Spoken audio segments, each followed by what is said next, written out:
Part 1, The Music She Never Played. I always knew something was off about the piano in our living room. It wasn't the look of it, in fact, it was beautiful.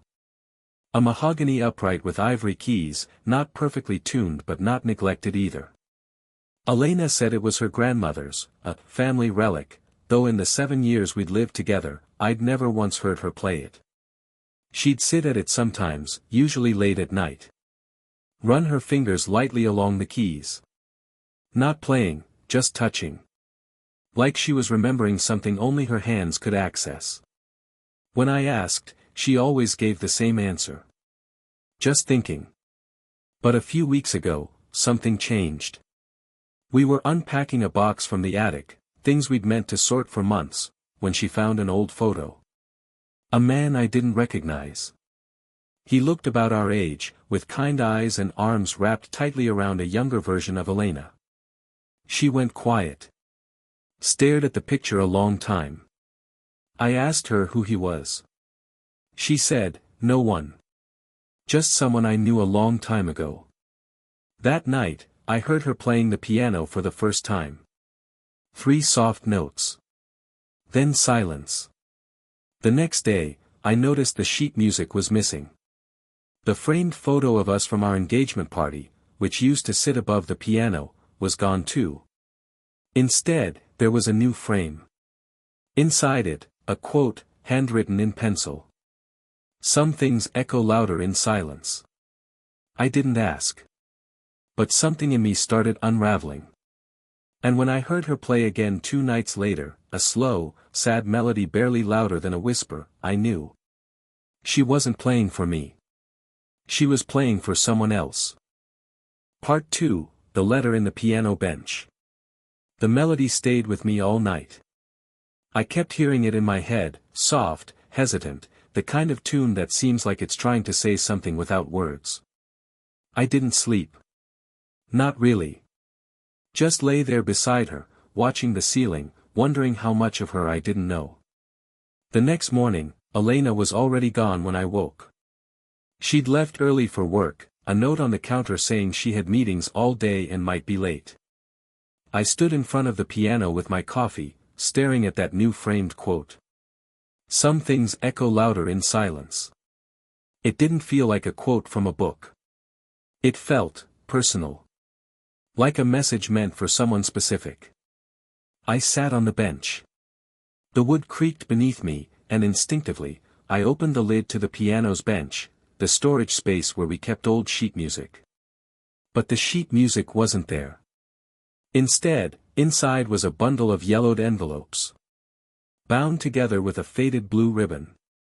My heart stalled. They weren't labeled. No stamps.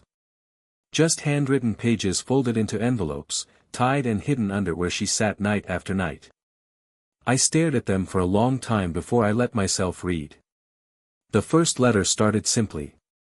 You told me once I'd never be able to forget you. You were right. But forgetting isn't the part that hurts. It's remembering, and not knowing if you remember too. The second. He asks me what I'm thinking. I lie. I always lie. Because if I tell him the truth, he'll leave. And I need him here, even if I'll never be his fully. I sat frozen on the bench. The handwriting was Elena's. These weren't letters to someone. They were letters she'd never sent. Or maybe never dared to. Each one more intimate than the last. A confessional of emotions she never shared with me, or anyone. You were the melody I never played out loud. The secret chord I keep to myself. And then, one letter near the bottom. He found a photo of you yesterday. I told him it was no one. I've become very good at lying when I need to. I put the letters back. Sat there staring at the keys, not playing. Just listening. The house was quiet. But my mind was deafening.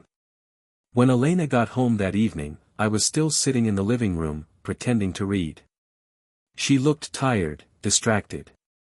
She kissed my cheek. Said, long day. I nodded. She went upstairs. I wanted to ask her right then. Who the letters were for. Why she still wrote them. Why she'd been holding part of herself back all these years. But I didn't ask. Not yet. Because a part of me wasn't ready to hear the answer. Part 3, The Man from the Photograph. That night, I dreamt of the piano. But in the dream, it was playing by itself. A melody I didn't recognize, sharp, slow, unfinished. I was standing behind Elena, calling her name, but she wouldn't turn around. When I woke up, she was already gone again.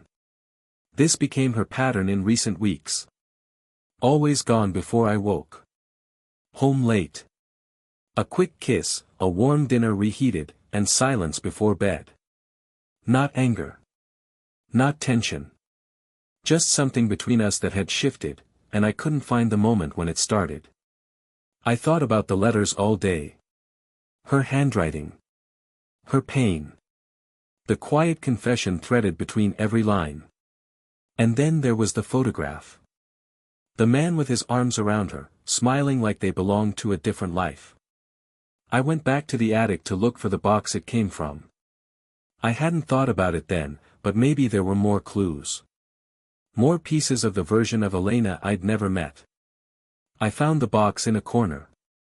Dusty, sealed with packing tape that had begun to yellow. Inside were a few books, an old journal, a dried rose pressed in wax paper, and a stack of photographs. Dozens of them. All of Elena. Younger. Freer. Sometimes laughing, sometimes mid-motion, like whoever was holding the camera knew exactly how to catch her between thoughts. And in many of them, he was there. Same man from the first photo. Dark hair. Slender face. Eyes that didn't quite smile even when his mouth did. Some photos were taken abroad, train stations, cityscapes, what looked like coastal towns in Europe. They'd traveled together. They'd lived a life together. On the back of one photo, I found a name, Leo, Cassis, 2008. Leo. The name dropped into my chest like a stone. It felt important. Final. I waited until Elena came home that night. She looked tired again, her coat damp from the rain.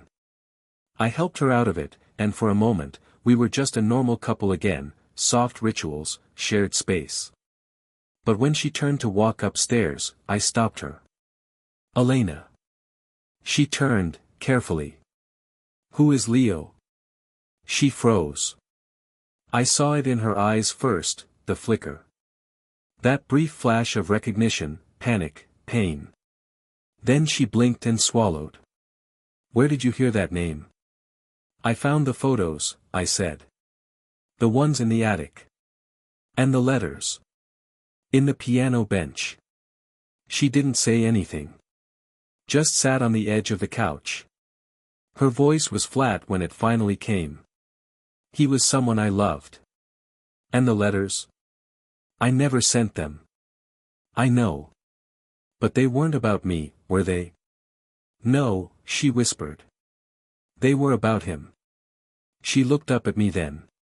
I never stopped loving him. Part 4, The Man She Left, and Never Let Go. I stood there for a long time, not moving. Her words hung in the air like dust in late sunlight. I never stopped loving him. It wasn't said with defiance. It wasn't meant to hurt. She said it like someone finally admitting they'd been bleeding under their clothes for years. I sat across from her. The silence stretched, thick and strange. You said you were over him when we met. I thought I was, she said. I wanted to be. I watched her hands tremble slightly, fingers clenching into themselves. I buried it, she continued. All of it. Leo and I, we were complicated. Beautiful and doomed. He was the first person who ever really saw me.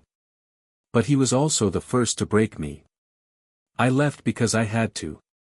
I left so I wouldn't disappear inside his chaos. My voice came out quieter than I intended. Did you leave him, for me? She shook her head. No. I left him before you. But you made it easier to keep him buried. There it was again, buried. So much of her felt like something hidden underground. I leaned forward. Is he still alive? Her eyes locked onto mine. And what she said next changed everything. Yes. The room fell silent. My mind scrambled. The letters. The photos. The quote above the piano. You've seen him? No, she said. Not since the day I left. But I think about him. Sometimes I dream about him. And sometimes. She hesitated. Sometimes I think he's still writing to me. That stopped me. What do you mean? I get postcards. No return address. No name. Just 1 or 2 sentences. Always in the same handwriting. Every year, on the same day. What day? June 6th. I didn't understand the significance. What happened on June 6th? It was the day I left him. I asked to see them. The postcards. She pulled out a tin box from the back of her closet, the kind you'd hide old coins or childhood trinkets in. Inside were 6 postcards, one for every year we'd been together. Each one with a single phrase, handwritten. You looked back once. I still hear your keys in the door. The piano sounds different now. My fingers tightened around the cards. He knows where you are. I don't know. Maybe. Elena, that's not romantic. That's obsession. She didn't argue. Didn't defend him. Just said, I know. I went back to the piano that night. Opened the lid again. And taped beneath the underside of the keys, hidden from view, was a slip of paper. A new one. Not yellowed. Not faded. Recent. It read. You stopped playing my song. And it was dated, June 6th. This year. Part 5, the melody she tried to forget. I read that note over and over, unable to breathe. You stopped playing my song. It wasn't just the words. It was the handwriting. It matched the postcards. The ones Elena had kept for years. The same angled letters, the same tiny swirl on every lowercase g. This wasn't old. It wasn't nostalgia. This was now. I sat there in the dark, still holding the note when Elena came down the stairs. She stopped when she saw me. You found it, she said. You knew it was there. She nodded. I found it 2 nights ago. After I played. I didn't want to tell you. I stood up. Elena, he was in the house. I know. That was all she said. No panic. No surprise.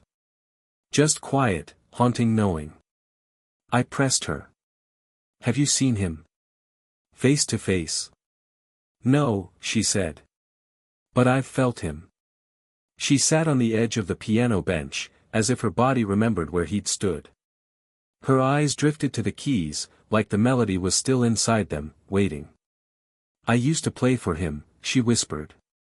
He said I made pain sound beautiful. That every note reminded him of something he didn't want to forget. My throat tightened. Do you want him to come back? Her eyes snapped to mine. No, she said. But I think I needed him to haunt me. I needed something to hurt after I left him. Because leaving didn't erase anything. And us? I asked. What are we? She closed her eyes. You're the first place I ever felt safe. And that scared me in a different way. That night, I didn't sleep in our bed. I lay on the couch, the letters and postcards spread out before me like pieces of someone else's unfinished novel. I couldn't shake the thought, if he knew where we lived, had he been watching us? Had I passed him on the street? Had Elena ever let him in? At 2:14 a.m., I heard the piano. Just 3 notes. Soft. Dissonant. When I rushed into the room, it was empty. Elena was still upstairs. The keys were still. But there, on the bench, was a new note. You still don't understand what she is. Part 6, the truth she hid between the notes. I stood there in the dark, staring at that note. You still don't understand what she is. Not who. What. Something about that phrasing hollowed out my stomach. Like I'd been walking in a house I thought I built, only to realize it was a stage set, and someone else had written the script. The handwriting was the same. His. Leo's. But how had he gotten into the house again? And more than that, what did he mean? I woke Elena. Gently. She blinked up at me, already tense. What is it? He left another note. Her breath caught, just for a second. What did it say? I repeated it. Slowly. She sat up, pulling the blanket around her. He used to say that. When we'd fight. You're not a person, Elena, you're something else. Something I can't control. He said I had this way of making him feel like he didn't exist. I stared at her. What did you do to him? She looked at me then, really looked. And there was something in her eyes that hadn't been there before. Not sadness. Not fear. Guilt. I left him, she said. But not all at once. I did it slowly. I withdrew everything. My attention. My music. My love. He begged me to stay, and I didn't even say goodbye. I just vanished. Blocked him. Changed my number. Left the country for a year. I thought I was escaping abuse. But to him, I became the abuser. I didn't know what to say. My heart pounded harder than it should have. You said he hurt you, I whispered. He did, she said quickly. But it was twisted. We hurt each other. It was beautiful until it wasn't. He crossed lines. So did I. Elena, why didn't you ever tell me? Her voice broke. Because I wanted to become someone new with you. Someone whole. And he knew that. That's why he keeps coming back, to remind me who I really am. The next day, I took the notes and the postcards and burned them. All of them. Elena didn't stop me. She stood beside me in the backyard, arms folded, staring at the flames. When it was over, I said, he's not allowed in this life anymore.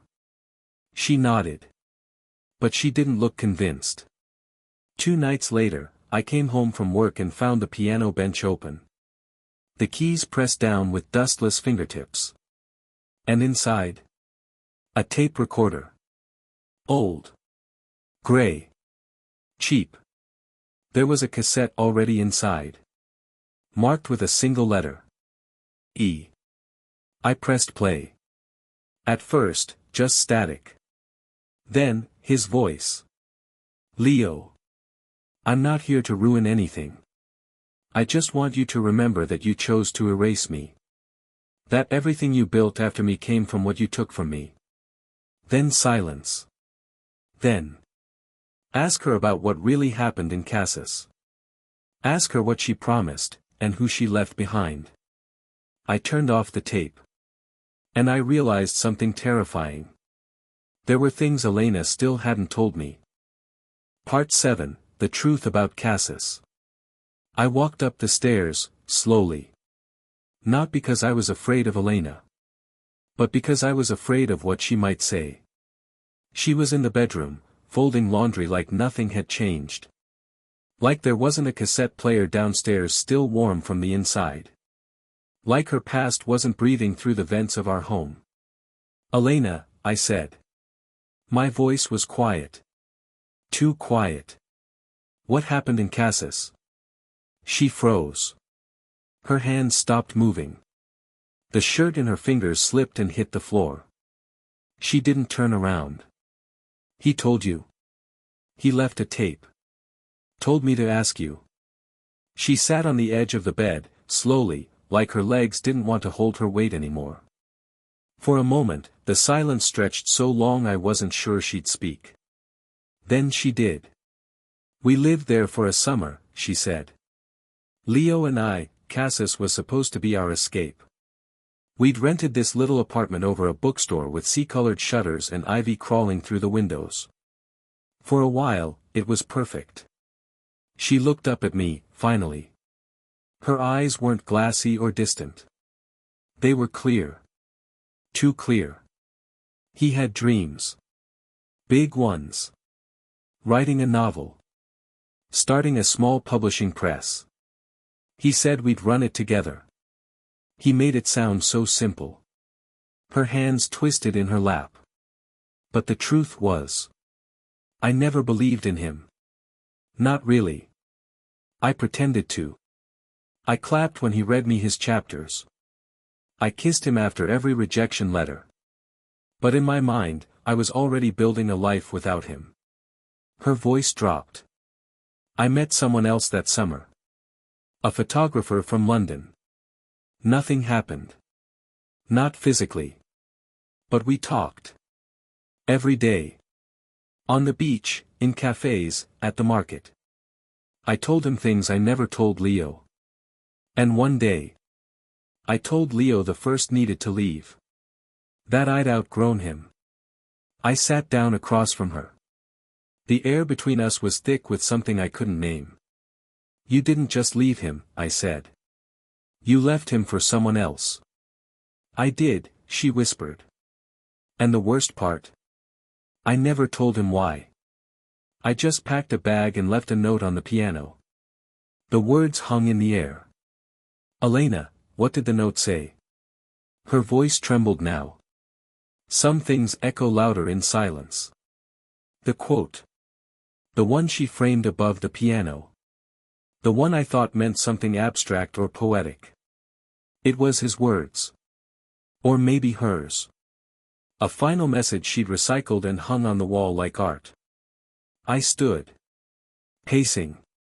My heart racing faster than I wanted to admit. So all this time, I said, you built this life with me while he's been haunting you with reminders. Letters. Notes. Tapes. And you let him. I didn't know how to stop him. You never tried. I thought if I ignored it, he'd go away. I turned back to her. And now? She looked at me, finally, with tears in her eyes. Now I think he wants to destroy what's left of me. Part 8, the final note. The next morning, she was gone. Her coat was missing from the hook. Her phone was left on the kitchen counter. The piano bench was closed, for once, but there was something different about the stillness in the room. Something final. I checked the apartment. The building. The cafe down the block. No one had seen her. Then I noticed the envelope. Propped up on the piano keys. It had my name on it. Just my name. Daniel. I didn't leave you. I'm going to him. Not because I want him back. Not because I want to stay. But because I need to end this. And it has to be face to face. I've let his memory control me for years. I let guilt shape who I became with you. I thought I could separate the past and still be whole. I was wrong. If I come back, it will be because I've finally put him to rest, not because he let me go, but because I let myself go. And if I don't come back, I hope you find someone who never needed to hide their heart in hollow spaces. You were always more than enough. I just wasn't ready to be loved by someone who didn't need to fix me. The hours that followed moved like fog. I called the police. Filed a report. I even tracked down Leo's last known address from one of the postcard postmarks, a small flat near the harbor where they once lived. But when I got there, the landlord said he moved out a year ago. Left no forwarding info. Paid in cash. Gone like a ghost. For 3 days, I waited. Then, she returned. She walked through the door on a Tuesday morning just after sunrise. Her hair was wet from rain. Her eyes were swollen. Her hands were shaking. But she looked lighter. Like someone who had finally dropped a suitcase they'd been dragging for too long. She didn't speak right away. Just stepped inside, looked around, and then, sat at the piano. She played a melody I'd never heard before. Simple. Soft. Resolved. Then she turned to me. I said goodbye, she whispered. To him. She nodded. I didn't ask what happened. Didn't ask what was said. All I needed was what I saw in her face. Peace. Not closure, not quite. But something close. We moved a month later. No piano this time. Just us.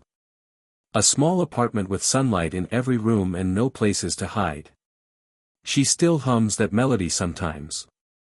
The one she wrote the day she came back. And me? I listen. Not just to the music.